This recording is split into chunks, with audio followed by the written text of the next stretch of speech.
हिमाचल प्रदेश के विश्वसनीय jeweller Bhushan jewellers Solan.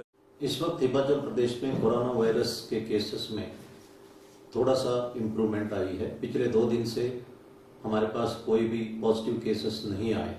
इस वक्त 23 केसेस अस्पताल में उपचाराधीन हैं और कुल मिला के 39 केसेस हुए हैं। लॉकडाउन के नॉर्म्स के मुताबिक इंटर डिस्ट्रिक्ट और इंटर स्टेट मूवमेंट नहीं होगी। तो माइग्रेंट लेबरर्स का मूवमेंट तब होगी अगर वे काम में लौटना चाहते हैं। एक 2 व्हीलर में सिर्फ एक ही व्यक्ति जा सकता है और एक 4 व्हीलर में प्राइवेट गाड़ी में आगे एक आदमी और पीछे एक बैठ सकते हैं। इन नियमों का पालना करना हमारे लिए जरूरी है और मास्क पहनना अनिवार्य है। देश में इस वक्त 18,000 से ऊपर केसेस हुए और 590 डेथ हुए। मास्क पहनने से आपका ड्रॉपलेट्स आपके अंदर ही रहेगा मास्क के, और इसी तरह जो दूसरों के ड्रॉपलेट्स भी उनके मास्क के अंदर ही रहेगा। इसलिए कम्युनिटी ट्रांसमिशन का संभावना कम होगी। न्यूयॉर्क में 2.5 लाख केस और 19,000 लोगों की मृत्यु होने के उपरांत मास्क कंपलसरी किया गया है। इसलिए क्यों ना हम अभी से प्रिकॉशन ले लें और इसको पहने, और पब्लिक प्लेसेस में मास्क ना पहनने पर उचित कार्रवाई की जाएगी। और अगर मास्क को सही ढंग से नहीं पहने तब भी पुलिस उचित कार्रवाई करेगी। इसको पालना करना हम सबका फर्ज है। एयर कंडीशनर को अवॉइड करना चाहिए क्योंकि इससे वायरस फैलने का संभावना है। हवा के सामने नहीं बैठना चाहिए और कमरे में अगर इस्तेमाल करना अनिवार्य है तो सफिशिएंट वेंटिलेशन रखना चाहिए।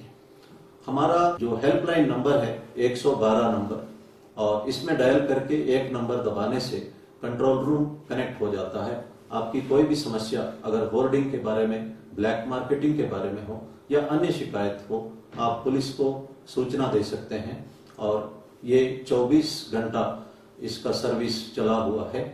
आपको मदद करने के लिए हम हमेशा आगे आएंगे। और कुछ सोशल मीडिया में जो मैसेजेस चला हुआ है इस तरह का कि कम्युनल जो इंस्टिगेशन हो रहा है और कम्युनल डिस्क्रिमिनेशन भी हमें देखने को मिला है। जो अस्पताल में हो या राशन शॉप्स में हो या पब्लिक यूटिलिटी सर्विसेज में हो, किसी तरह का डिस्क्रिमिनेशन हम बर्दाश्त नहीं करेंगे। और ट्विटर या सोशल मीडिया में किसी तरह का अगर लिखा जाता है उस पर भी हम कार्रवाई करेंगे। जो कोरोना वायरस है वो जाति, धर्म, कास्ट, क्रीड और वीआईपी, कॉमन मैन किसी को भी संक्रमित कर सकता है। इसलिए सोशल डिस्क्रिमिनेशन करना बिल्कुल उचित नहीं है। मैं जो केमिस्ट शॉप्स के ओनर से अनुरोध करता हूं कि जो भी खांसी या बुखार का दवाई खरीदते हैं उनका रजिस्टर में नाम, पता और फोन नंबर नोट करके रखें ताकि कॉन्टैक्ट ट्रेसिंग में बाद में हमें इससे मदद मिल सकता है। आप हमेशा अपनी तरफ से जो कुछ हो सकता है वो करिए। लॉकडाउन का नॉर्म्स का पालना करिए और बाकी सरकार अपनी तरफ से जो कुछ हो सकता है कर ही रहा है। God helps those who help themselves. कुछ लोग कहते हैं कि हमें भगवान का भरोसा है, हम लॉकडाउन का कोई नॉर्म्स, सोशल डिस्टेंसिंग का कोई नॉर्म्स या मास्क पहनने का नॉर्म्स हम नहीं पहनेंगे। ये अनुचित होगा। 14वीं शताब्दी में आपने सुना होगा कि ब्लैक डेथ हुआ है। यूरोप के आधा पॉपुलेशन खत्म हुआ था क्योंकि प्लेग के दौरान सब लोग चर्च में इकट्ठा होकर भगवान से प्रार्थना की और रिपेंट की। इस वजह से प्लेग फैल गई और ये फेमस ब्लैक डेथ उसका कॉन्सिक्वेंस था।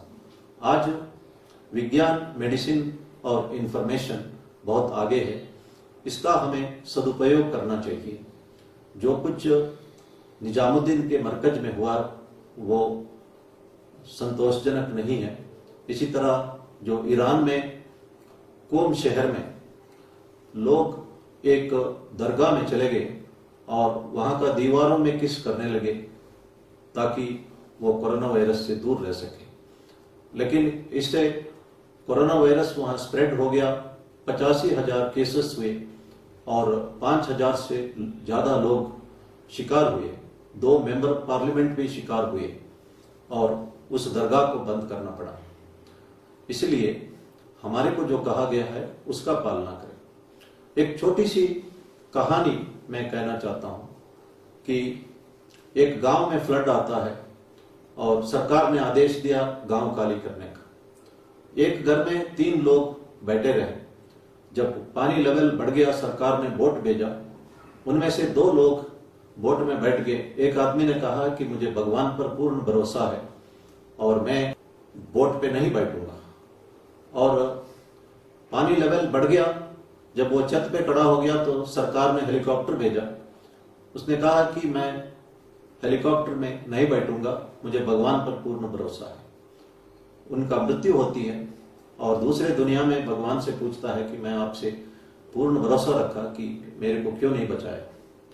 भगवान ने कहा कि मैं सरकार द्वारा आपको वार्निंग दिया मकान खाली करने का, मैंने ही सरकार द्वारा आपको बोट भेजा, मैंने ही सरकार द्वारा आपको हेलीकॉप्टर भेजा और मेरी इशारा और अपना अपॉर्चुनिटी आप समझ नहीं सके और इसीलिए उसका कीमत आपको देना पड़ा। कुरान में लिखा है कि God will not change the state of people unless they change themselves. एक बार प्रॉफेट मोहम्मद ने देखा एक आदमी कैमल को खुला छोड़ के जा रहा था और उसने कहा है कि मुझे अल्लाह पर भरोसा है। प्रॉफेट मोहम्मद ने कहा है कि सबसे पहले ये कैमल को पेड़ पे बांधो और फिर अल्लाह के ऊपर भरोसा करो। सबसे पहले हमारा फर्ज हमको निभाना चाहिए। भगवान सत्य साई बाबा ने कहा, start early, drive slowly and reach safely. ये इनका फेमस कोटेशन है। लेकिन इतना एक्सीडेंट्स इसीलिए हो रहा है, हम ट्रैफिक के तमाम जो रूल्स है उसको तोड़ते हैं। मैंने कई एक्सीडेंट्स में देखा है कि लोग कहते हैं कि साइड पर कि भगवान का दिल पत्थर है और करुणा नाम का चीज ही उनमें नहीं है। लेकिन हम सब ये बोलते हैं कि God helps those who help themselves. जो स्टूडेंट्स घर में पढ़ते हैं, मेहनत करना चाहिए, then only God helps them. There is no substitution for hard work. अगर आप सोचते हैं कि भगवान को मंदिर पे थोड़ा पैसा चढ़ाने से फर्स्ट क्लास आएगा, ये आपका गलत फहमी होगी। आपको मेहनत करना ही पड़ेगा, तभी आप कॉम्पिटिटिव एग्जाम्स है, IIT है या मेडिकल सीट्स वगैरह हासिल कर सकते हैं और इसके लिए हार्ड वर्क आवश्यक है। हमारे को जो कहा गया है वो फर्ज हम निभाए और कड़ाई से निभाए और एक एक चीज को 100% पालना करें, फिर भगवान हमें अपने आप मदद करेगा। जीसस क्राइस्ट ने एक बात कही, you do everything possible, then God will step in and will do everything which you can't do. आप अपनी तरफ से जो कुछ हो सकता है करें, उसके बाद भगवान आगे आएंगे और वो सब कुछ करेंगे जो आप नहीं कर सकते। इसलिए हम हर एक नॉर्म्स जो हमको कहा गया कड़ाई से इसका पालना करें और बाकी भगवान के ऊपर छोड़ दें। मैं ये बिब्लिकल मैसेज दोबारा कहना चाहता हूं, you do everything that is possible, then God will step in and will do everything which you can't do. धन्यवाद। जय।